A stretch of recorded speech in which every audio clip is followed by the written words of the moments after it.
প্রিয় বন্ধুরা, আবারও চলে আসলাম আপনাদের মাঝে। আজকে প্রচণ্ড গরম পড়তেছে, ঠিক আছে। আমি সাইডে থেকে আসছি, এখন রোডের কাজ চলতেছে, আপনাদেরকে দেখাবো। তবে এখন আসছি নাস্তা করার জন্য, বাসায় আসছি। এই যে আমার বাসা, দেখেন। এই যে লোকটা শুয়ে আছে ক্লান্ত। আপনি কি অবস্থা? গরম পড়তেছে? গরম তো আছে আলহামদুলিল্লাহ। গরম গরম অনেক পড়তেছে। এই যে আম নিয়ে আসলাম, আম খাবো ইনশাল্লাহ। আপনাদের দাওয়াত গাইস, আপনারা চলে আসেন। আপনারা আমার পাশে থাকলে আমি আপনাদের অনেক ধন্যবাদ জানাই। আমার পাশে থাকেন আপনারা,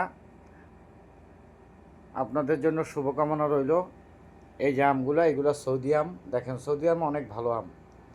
আজকে আমের ভিডিওটা বিশেষ করে খুব ক্লান্ত, এখন রোডের কাজ করতেছি। ইনশাল্লাহ সবাই ভালো থাকবেন। আমার ভিডিওটা যদি ভালো লাগে আপনাদের সাবস্ক্রাইব করে দিবেন। আমি প্রবাসী, সবসময় আপনাদের পাশে থাকব ইনশাল্লাহ। আমি যেন অসহায় মানুষের পাশে দাঁড়াতে পারি, সবাই একটু দয়া করে সাবস্ক্রাইব করে দিবেন ইনশাল্লাহ। আমার এটা থেকে যেই টাকাটাই আসবে, আমি অসহায় মানুষের পাশে দাঁড়াতে চাই। আসসালামু আলাইকুম।